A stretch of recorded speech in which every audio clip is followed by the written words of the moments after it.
आप देख रहे हैं इंडिया टीवी। आपके साथ मैं हूं मीनाक्षी जोशी। वक्त हो गया है प्रहार का। वर्चस्व की जंग या फिर सेल्फ डिफेंस, क्या है बिहार के सारण का सच?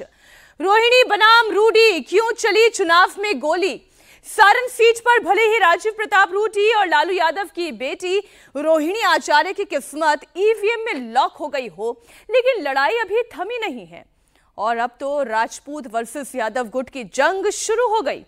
वोटिंग के अगले दिन गोलीकांड में एक मौत से हड़कंप मच गया है। गोली लगने से घायल 2 लोगों को पटना में इलाज दिया जा रहा है, पीएमसीएच अस्पताल में भर्ती है। हाई प्रोफाइल सीट पर खूनी जंग के बाद अब प्रशासन एक्शन में है। चश्मदीदों के मुताबिक रोहिणी आचार्य के पोलिंग बूथ पर पहुंचने से बवाल शुरू हुआ और फिर बीजेपी आरजेडी समर्थक आपस में भिड़ गए। पथराव हुआ, जमकर नारेबाजी हुई। पुलिस ने वोटिंग के दिन तो इसे कंट्रोल कर लिया, लेकिन जब अगले दिन उसी चौक पर दोनों गुट पहुंचे तो मामला फायरिंग तक पहुंच गया। पुलिस ने गोलीकांड में अब तक 2 को अरेस्ट किया, 12 नामजद और 50 अज्ञात के खिलाफ एफआईआर दर्ज कर छापेमारी शुरू कर दी है। बीजेपी समर्थकों ने रोहिणी पर वोटिंग को प्रभावित करने का आरोप लगाया। राजीव प्रताप रूडी के समर्थन में नारेबाजी की, जिसके बाद पूरा बवाल बढ़ता चला गया। इलाके में भारी तनाव को देखते हुए फोर्स तैनात की गई, इंटरनेट सेवा बंद कर दी गई। अफवाहों पर प्रशासन की पैनी नजर इस वक्त भी है जिस वक्त आप ये खबर देख रहे हैं।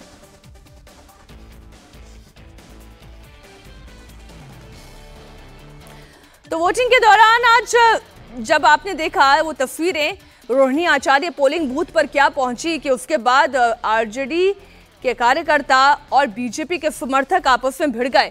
आप देखिए, सारण हिंसा में जो नामजद आरोपी बनाए गए हैं वो आरोपी कौन कौन है इस वक्त आपके सामने हैं। रमाकांत सिंह, मिथिलेश सिंह, राम प्रताप सिंह, सत्यानंद सिंह, मनीष सिंह, दीपू सिंह, सारे सिंह आपको दिखाई दे रहे हैं। उमाकांत, पंकज, मनोज, मिंटू, चंदन और पिंटू, ये वो नाम है जो इस हिंसा में नामजद आरोपी बनाए गए हैं। छपरा का भिखारी चौक, जहां पर ये पूरा संग्राम शुरू हुआ, आरजेडी और बीजेपी के समर्थक आमने सामने आ गए और दोनों के बीच में ये विवाद इतना बढ़ा कि एक व्यक्ति की मौत तक हो गई। आरजेडी समर्थक बताया जा रहा है। 12 आरोपी जो नामजद कराए गए, उन सभी के नाम इस वक्त आप स्क्रीन पर देख पा रहे हैं। सभी के सभी आरोपी राजपूत समाज से आते हैं, कुछ अज्ञात भी हैं ज्यादातर, लेकिन नाम जो है वो शामिल हो चुके हैं और जो और नाम है उस पर पुलिस अपनी तफ्तीश कर रही है। आखिर पूरी घटना घटी कैसे? भिखारी ठाकुर चौक पर जो चाय पीने के दौरान ये हंगामा शुरू हुआ, ये शुरू कहां से हुआ और आखिर ये गोलीबारी तक कैसे पहुंच गया? चश्मदीदों की जुबानी ही आप सुनिए, वहां आखिरकार हुआ क्या था। छपरा में जिस जगह फायरिंग की घटना हुई वहां पर कई दुकानें जो कल बंद थी आज खुली हैं। ऐसे ही एक दुकानदार हमारे साथ हैं। क्या नाम है आपका? ब्रिजनंदन। अच्छा, ये आपकी दुकान है? हाँ। ये बताइए, यहाँ पर क्या हुआ अचानक, क्यों यहाँ पर गोलियां चलने लगी? अचानक उधर से गोली और ईंट, इधर से भी कुछ लोग खड़े थे और उधर से ईंट और पत्थर और गोली चलाते हुए आने लगे। तो चाय की जो दुकान है यहाँ पर, इसी जगह दोनों पक्ष के लोग थे, बीजेपी और आरजेडी के समर्थक। पहले का बात है, थोड़ा देर पहले का। फिर अचानक मतलब झगड़े की शुरुआत कैसे हुई? जगह शुरुआत तो 1 दिन पहले ही से था और उसी में इधर के लोग माने अपना इकट्ठा हुए थे और उधर का लोग अपना इकट्ठा हुए थे। तो माने अब हाथ में ईंटें पत्थर लिया हुआ था, लेकिन उधर में बाद में संगठित होकर के राइफल लेकर के आकर इन लोगों को चहेटते हुए यहाँ आकर मारा। तो आरजेडी के जो समर्थक थे वो बगल में रहते हैं, बगल वाली सड़क में, और बीजेपी के समर्थक इस तरफ रहते हैं, तो दोनों यहाँ पर जमा थे और यहीं पे झगड़े की शुरुआत हो गई। वो उधर साइड में थे, इधर। आरजेडी के समर्थक क्या बीजेपी के नेताओं के घर पे गए थे? ना, घर पर कोई नहीं गया था। घर पर ये लोग कोई नहीं गया था। वो लोग अपने घर के सामने एकत्रित हुए थे और ये लोग इधर रोड पर एकत्रित हुए थे। तो इधर से ऐसे आओ आओ मैंने दोनों ये से हो रहा था, एक दूसरे को ललकार रहे। हाँ, लेकिन उधर से ललकारते हुए गोली और ईंटा पत्थर चलाते हुए, जैसे कि आप देख रहे हैं सामने। 20 मई को 5वें फेज में सारण सीट पर वोटिंग हुई। लालू यादव की बेटी रोहिणी आचार्य यहां से चुनावी मैदान में हैं, जबकि बीजेपी की ओर से राजीव प्रताप रूडी चुनाव जीतकर हैट्रिक लगाने की कोशिश में हैं। लेकिन वोटिंग के दौरान यहां पर जबरदस्त हंगामा तब शुरू हुआ जब रोहिणी आचार्य पोलिंग बूथ पर पहुंची। वोटिंग के दिन रोहिणी भिखारी चौक पोलिंग बूथ पर 2 बार आई। सबसे पहले आपको दिखाते हैं वो विरोध वाला वीडियो जिस वक्त रोहिणी आचार्य वहां पोलिंग बूथ पर पहुंची थी और चश्मदीदों ने फिर क्या कहा वो आप खुद सुनिएगा। चश्मदीदों के मुताबिक रोहिणी को देखकर बीजेपी समर्थक भड़क गए थे, वो भी आप सुनिएगा, लेकिन पहले आप ये वीडियो देखिए। आप जाइए, आप बूथ नहीं छपाएगा, आप जाइए, बूथ नहीं छपाएगा, आप जाइए, आप बूथ छपवाने के लिए आई हैं, आप बूथ छपवाने के लिए आई हैं, बूथ छपवाने के लिए आई हैं, आप बूथ छपवाने के लिए आई हैं, बूथ नहीं छपाएगा, बूथ नहीं छपाएगा, जिंदाबाद जिंदाबाद, बूथ नहीं छपाएगा, आप बूथ छपवाने के लिए आई हैं।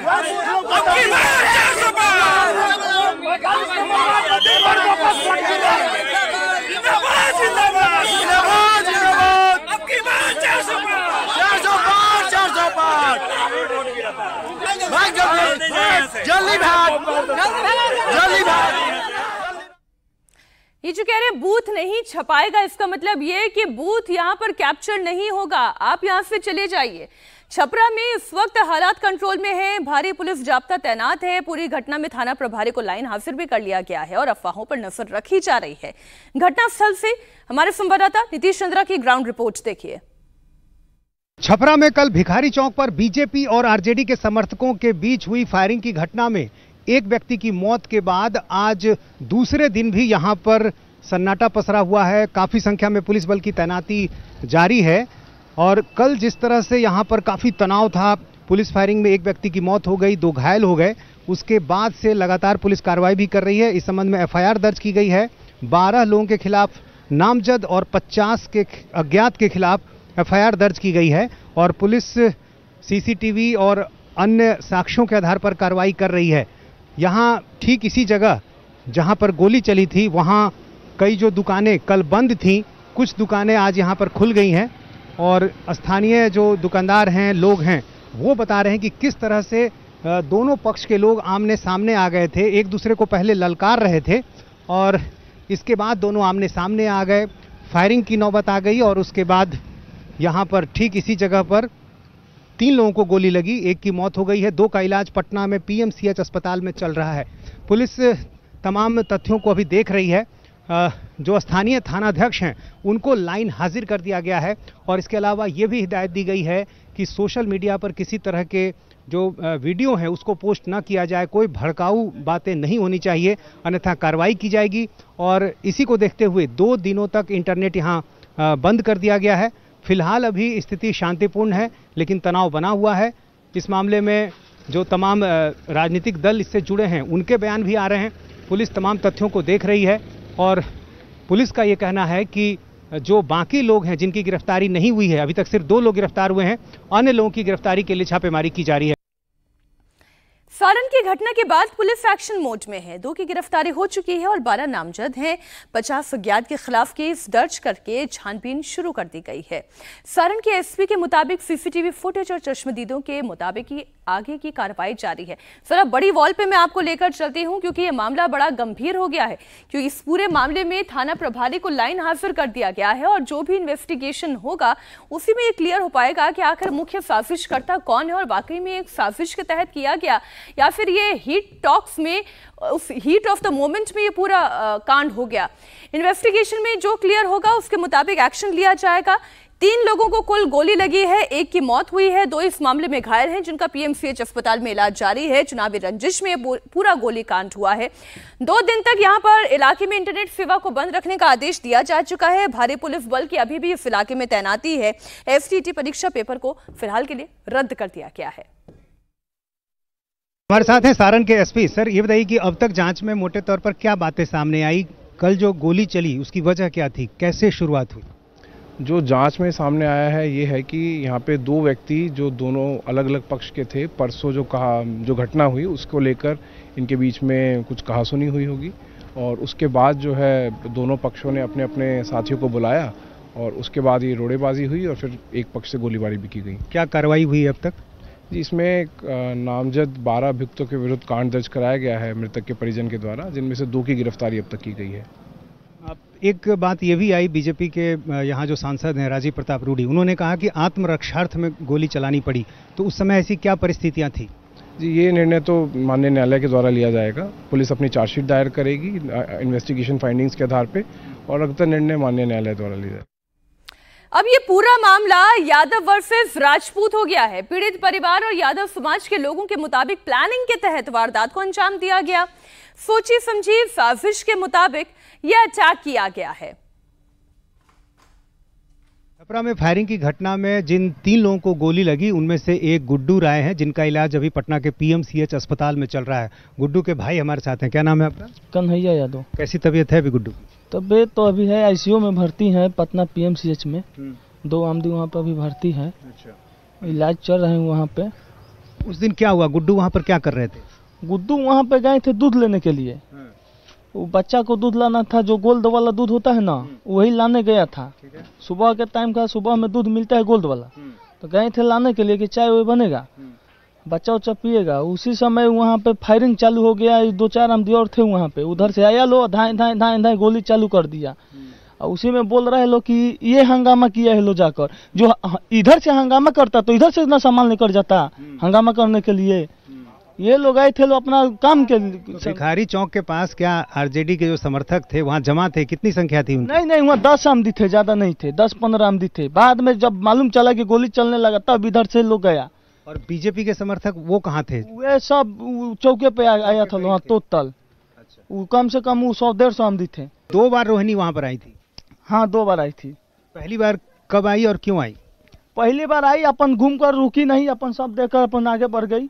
आगे से फिर अपन चल गई, फिर थोड़ा देर के बाद आई, तले वो यहाँ से गाड़ी गौरव ईटा पत्थर चालू हो गया। गाड़ी देने रुक नहीं रही थी, बाद में रुकी, दूसरका में आकर रुकी वहाँ पे सब अपन देखने के लिए। उसके बाद ये लोग गाड़ी गौरव बताइए, किसी महिला को ऐसे रफ गाड़ी देना चाहिए? पूरा गांव हमारा साथ में था वहाँ पर। छपरा में गोलीकांड के बाद एसपी, डीएसपी समेत सभी आला अधिकारी ग्राउंड पर हैं। खासतौर से अफवाहों पर पुलिस की पैनी नजर है। ग्राउंड रिपोर्ट देखिए नीतीश चंद्रा की। छपरा में पुलिस फायरिंग की घटना के बाद जो आसपास के इलाके हैं वहां पर पुलिस जो है मार्च पास्ट कर रही है। आप देखिए पुलिस को के जो जवान हैं वो यहां पर गश्त कर रहे हैं। चूंकि भिखारी चौक के पास जहां पर गोली चली थी उसके ठीक आसपास के इलाके में 2 अलग अलग पक्ष के लोग रहते हैं और यही कारण है कि वहां पर चूंकि अभी तनाव व्याप्त है, 2 अलग अलग समाज के लोग हैं, तो ऐसी स्थिति में गांव के अंदर पुलिस लगातार पेट्रोलिंग कर रही है, गश्त कर रही है। और जो पुलिसकर्मी हैं, जो स्थानीय थाने के लोग हैं, यहाँ देखिए एएसपी सदर, ये यहाँ पर गांव में लगातार गश्त कर रहे हैं। और चूंकि इस मामले में जो एफआईआर दर्ज हुई है उसके बाद अभी तक 2 लोगों की गिरफ्तारी हुई है, 12 लोगों के खिलाफ नामजद एफआईआर दर्ज की गई है। बाकी लोगों की गिरफ्तारी के लिए छापेमारी की जा रही है और कोशिश ये की जा रही है कि गांव में किसी तरह का जो तनाव है, किसी तरह की घटना में तब्दील ना हो, और इसलिए हर जगह पुलिस लगातार मार्च पास्ट कर रही है। और अब बिहार के बाद हम बात करेंगे उत्तर प्रदेश की सियासत की। लोकसभा के आखिरी 2 चरणों के लिए चुनाव प्रचार जोरों पर है। उत्तर प्रदेश के सीएम योगी ने पूर्वांचल पर अपना पूरा जोर लगा दिया है। सीएम योगी की आज जौनपुर, बस्ती, सुल्तानपुर, सिद्धार्थनगर और बलरामपुर में रैलियां हैं। योगी ने पहली रैली जौनपुर में की, जहां बीजेपी उम्मीदवार कृपाशंकर सिंह का मुकाबला सपा के बाबू सिंह कुशवाहा से है। योगी ने यहां पर अखिलेश यादव पर जमकर अटैक किया। योगी ने कहा कि समाजवादी पार्टी अभी सत्ता से कोसों दूर है, लेकिन उसके समर्थक अराजक हो गए हैं। और रोज रोज रैली में अराजकता और अफरा तफरी हो रही है। इसका अंदाजा इस बात से लगाया जा सकता है कि जब वो सत्ता में होंगे तो जनता का खून कैसे चूसा होगा। 400 पार की बात होती है बहनों और भाइयों। सबसे जो बुरी स्थिति होती है वो समाजवादी पार्टी की होती है, क्योंकि ये पार्टी तो एक क्षेत्रीय पार्टी है। कुल 60-62 सीटों पर चुनाव लड़ रही है और प्रदेश के बाहर मध्य प्रदेश में इसने खजुराहो में नामांकन किया तो प्रत्याशी अपना नामांकन ही गलत भर दिया और कोई लड़ने के लिए नहीं मिला। और अब तो समाजवादी पार्टी की और कांग्रेस की स्थिति क्या है ये आप देख रहे होंगे। आप सोचो, जब सत्ता से कोसों दूर हैं तब वो अपने नेता का सम्मान नहीं कर पा रहे हैं। रोज भगदड़, रोज अराजकता, रोज मारपीट, आपस में नूरा कुश्ती समाजवादी पार्टी के अंदर आप देख रहे होंगे। बहनों और भाइयों, जब इस सत्ता में रहे होंगे तब इन्होंने उत्तर प्रदेश की जनता का खून कैसे चूसा होगा, कैसे शोषण किया होगा, यह किसी से छुपा हुआ नहीं है। और इसीलिए मैं आपसे अपील करने के लिए आया हूं। मैं इसीलिए आपसे अपील करने के लिए आया हूं। लोकसभा चुनाव के 5 चरणों के माध्यम से आज भारतीय जनता पार्टी 400 पार के लक्ष्य को प्राप्त करने की ओर तेजी से अग्रसर हो रही है। और इस 400 पार के लक्ष्य में हमें जौनपुर सीट भी चाहिए। और एक जगह तो स्थिति ये आ गई कि राहुल गांधी और अखिलेश यादव दोनों मंच पर खड़े थे, उन्हें जनता को संबोधित भी करना था, लेकिन माहौल ऐसा बिगड़ा कि उन्होंने संबोधन नहीं दिया। अब बात राजनीति से इतर सिर्फ और सिर्फ कानून की और आम जनता की। पुणे में हुए पोर्श कार हादसे में पूरा देश इस वक्त सन्न है। 2 करोड़ की तेज रफ्तार कार से 2 लोगों की जान लेने वाले आरोपी रईसजादे को महज 15 घंटे के अंदर अंदर जमानत भी मिल गई और सजा के तौर पर उससे एक्सीडेंट पर एक निबंध लिखने के लिए कहा गया। सोचिए, जिस लड़के ने अपनी महंगी कार से 2 लोगों की जान ले ली, उससे कोर्ट ने क्या कहा कि आप सड़क दुर्घटना पर एक निबंध लिखें। क्या 2 जानों के बदले केवल एक निबंध? ये सजा हो सकती है, लेकिन ये सजा मिली है। हालांकि इसके बाद लोगों का गुस्सा बहुत फूटा। शिंदे सरकार पर हमला हुआ। आरोप लगा कि अजित गुट के विधायक के दबाव में ही पुलिस ने इस केस को कमजोर कर दिया। इस बीच इस पूरे मामले पर महाराष्ट्र के मुख्यमंत्री एकनाथ शिंदे का भी बयान आया। एकनाथ शिंदे ने कहा है कि दोषियों को बख्शा नहीं जाएगा। कार हादसे में हुई 2 लोगों की मौत के मामले में पुलिस पर कड़ी कार्रवाई करने का भी निर्देश दिया गया है। मी स्वतः पोलीस आयुक्तांशी बोललोय। यामध्ये कुठल्याही प्रकारची लापरवाही किंबहुना काही कुणाला पाठीशी घालण्याची आवश्यकता नाही, घातलं जाणार नाही आणि जे काही नियमानुसार कायदेशीर कठोर कारवाई जी आहे यामध्ये होताना आपल्याला दिसेल आणि ती दिसते। त्यामुळे कुठल्याही परिस्थितीमध्ये कायदा सुव्यवस्था राखण्याचं काम पोलिसांचं आहे। त्याप्रमाणे मी आयुक्तांना सूचना दिलेल्या आहेत, निर्देश दिलेले आहेत। दरअसल 18 और 19 मई की ये जो दरमियानी रात थी, पुणे में एक नाबालिग ने तेज रफ्तार पोर्श कार को सड़क पर ऐसे दौड़ाया, जिसकी तस्वीरें आप देख रहे हैं, कि 2 बाइक सवारों को टक्कर मारी। 2 IT इंजीनियर्स की इसमें मौत हो गई। जिस वक्त कार ने बाइक को टक्कर मारी उस वक्त कार की रफ्तार 200 किलोमीटर प्रति घंटे की थी। 200 किलोमीटर प्रति घंटे की कार की हालत देखकर भी तो आपको अंदाजा लग ही रहा होगा कि कार कितनी स्पीड में रही होगी। कार में नंबर प्लेट भी नहीं थी। हादसे के बाद मौके पर मौजूद लोगों ने फौरन आरोपी को पकड़ा, उसकी वहीं पिटाई भी की और फिर उसे पुलिस को सौंप दिया। लेकिन जुवेनाइल जस्टिस बोर्ड ने 15 दिन की समाज सेवा, सड़क हादसे पर एक निबंध लिखने की सजा देकर मात्र 15 घंटे के अंदर उसे छोड़ भी दिया।